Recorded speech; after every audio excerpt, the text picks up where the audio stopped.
All right, this is Openstax U.S. History, Chapter 24, Section 3, A New Generation. So there's a lot of change happening in the cultural realm, or cultural change, in the 1920s.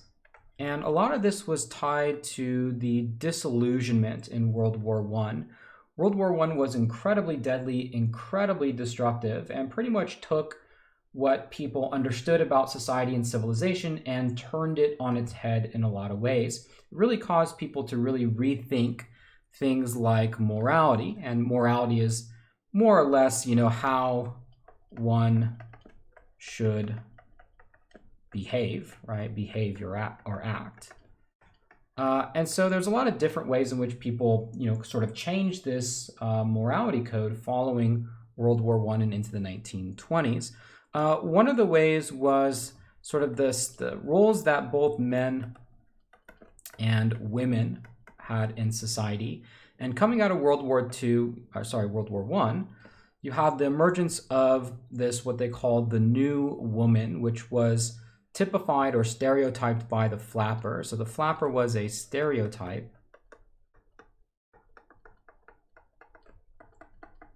for the new woman. And this affected ways that women dressed,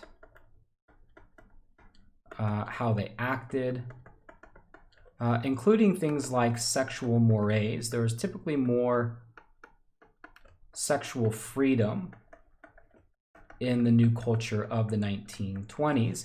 In terms of how women dressed, the more popular 1920s look that the flapper stereotyped was the short haircut as opposed to long hair, rather than being overdressed, oftentimes dressing with things like very little clothing as opposed to a lot of clothing, a lot of straight dresses as opposed to kind of the old Victorian corsets that were popular at the time.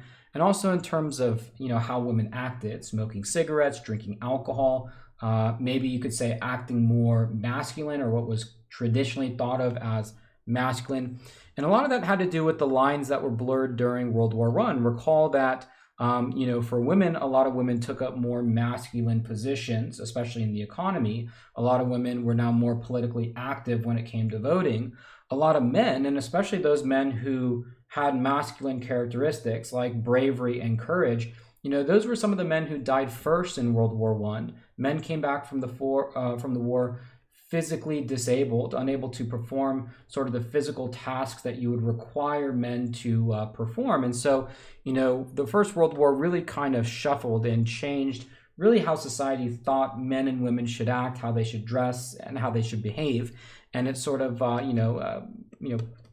manifested itself in the culture in kind of this new stereotype for women, the flapper or the new woman. Additionally, you had other voices coming out in the 1920s because of the more sexual freedom. Margaret Sanger advocated for birth control. That was to make birth control information more available. She was really one of the early pioneers on this. And this coupled with the rise of jazz music. This is a form of music. It's sort of a blend of African-American music, African-American and Southern. But it was very popular in the United States. In the North, it was very popular around the world. Jazz has been called the world's greatest export. It introduced white audiences to African-American musicians, really for the first time for many. And so a lot of these sort of stereotypes fed into the new culture of the 1920s, that you'd have flappers going out late at night at nightclubs, drinking, smoking cigarettes, listening to jazz music. And this was all kind of new, the new culture of the decade. But you also had those who were more active on the political front. It wasn't just about the way you dressed and the music that you listened to and how you acted, although a lot of the new woman was part of that. It was also the new political rights. Recall the 19th Amendment, which was passed in 1920, which allowed women the right to vote federally. Now, after that amendment was passed, most that were part of the suffragette movement went on to focus on different things, but there were some who continued to advocate for women's rights. So Alice Paul was one of those who continued to advocate for women's rights. And in the 1920s, she proposed the ERA, or the Equal Rights Amendment, which would create a constitutional amendment like the 19th Amendment before it that would more or less outlaw discrimination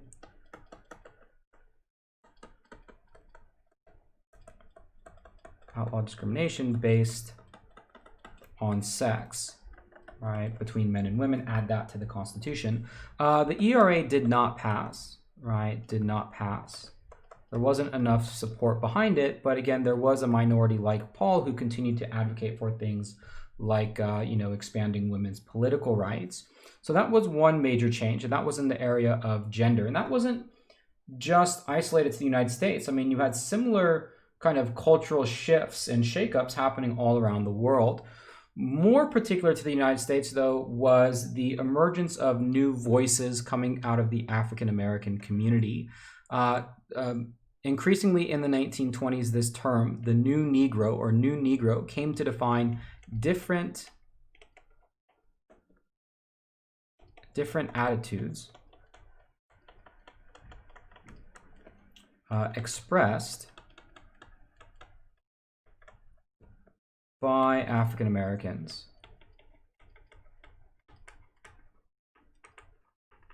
That's right. And this was what we might call maybe a more confrontational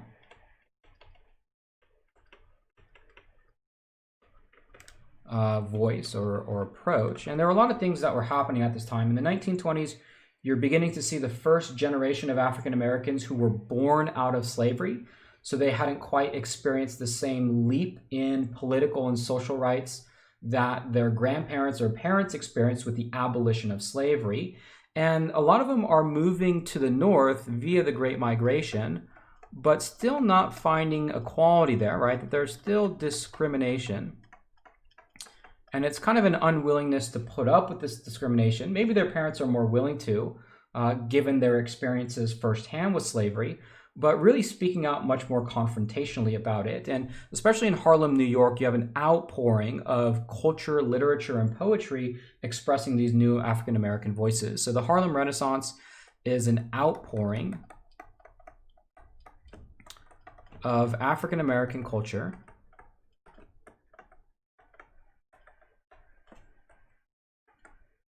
from Harlem, New York in the 1920s.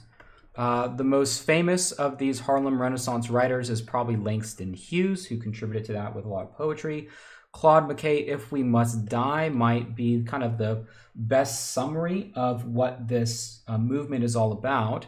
This was in response to the Red Summer. Recall the Red Summer was the summer of race riots in 1919, which you saw white rioters and white mobs using violence and murdering and destroying Black property and Black people. And what Claude McKay wrote in this poem said, if we must die to this violence, then we will die. And this is the closing line to that. We will die fighting back, encouraging other African Americans to fight back against sort of this mob violence and everything else that the United States has in terms of racial discrimination.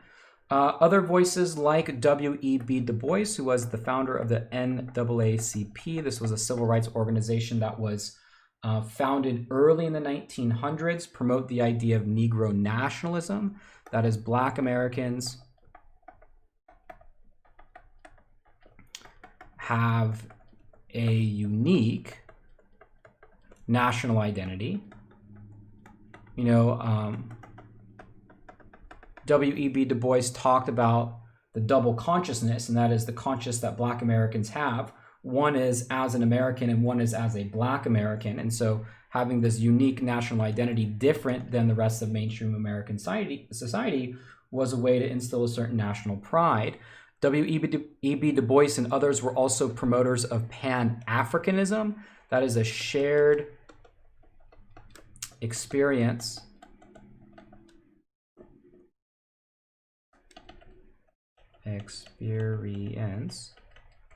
with Africans everywhere.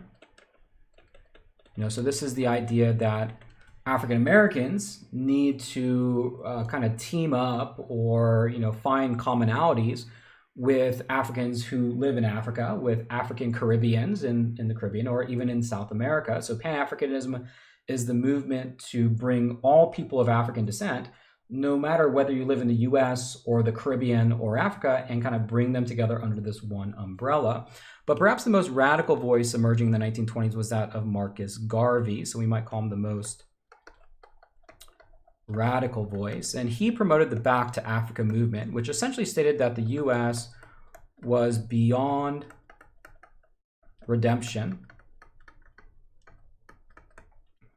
in terms of racism, that the U.S. could never be fixed of its racist problem, that white Americans would never give black Americans a fair shake, and so therefore you ought to just abandon the United States entirely. He established the United Negro Improvement Association, or UNIA, and garnered a pretty good membership. There were a lot of people who shared Garvey's ideas. He was in charge of a business that created a steamship that went from Africa, the Caribbean, and to the United States, transporting goods, people, and services all throughout the 1920s. He was called by the FBI the most dangerous man in America, and eventually was deported for mail fraud or something like that. But again, all of these ideas were coming at a time where a new generation of voices were emerging, given the historical circumstances. Two more kind of major cultural things I want to mention here: Prohibition and the Lost Generation. Prohibition is making alcohol illegal. Now, really, during the 1920s, when the 18th Amendment was passed, which made alcohol illegal all over the place, the sale, manufacture, and transportation of alcohol was illegal, but the demand didn't decrease. And instead, what you had was a lot of illegal alcohol being made, traded, etc., etc. Bootlegging is a term used to describe the making or transporting of illegal alcohol. Alcohol.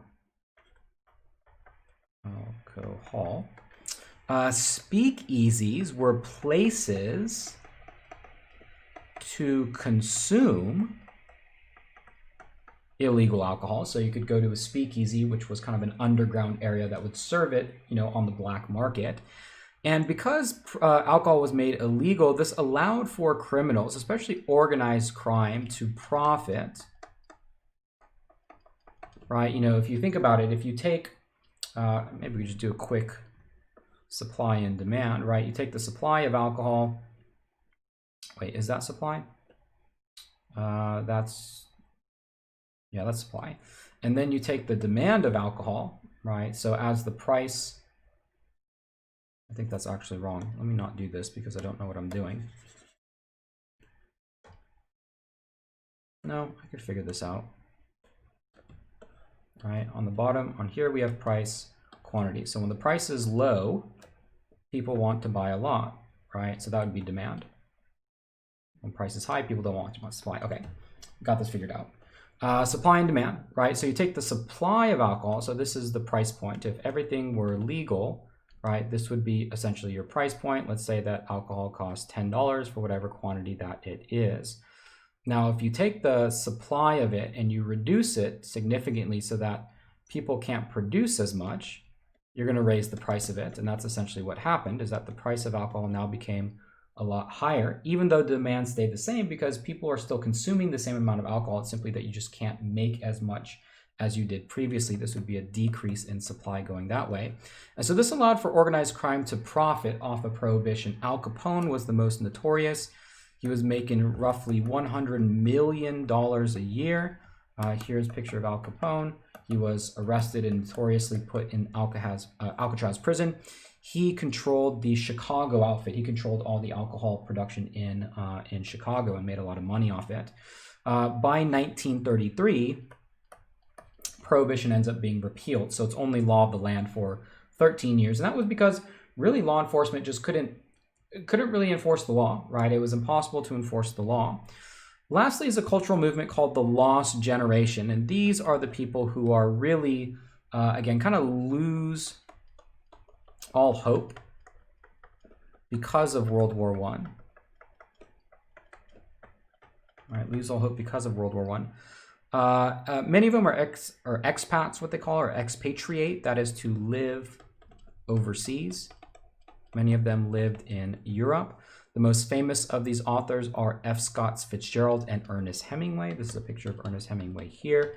You might be familiar with Fitzgerald, his publication of The Great Gatsby, which was a story about this guy who has pretty much all the material goods that he wants, but is in love with his friend's wife. You know, he sort of seeks after that one woman, and it's just a story about the sort of catastrophe as it unfolds. Ernest Hemingway, A Farewell to Arms, is about a World War I ambulance driver, and it really goes through some of the horrors of war. So even in the cultural area, there were a lot of Americans who were questioning and really had kind of given up hope because of the brutality that World War I witnessed.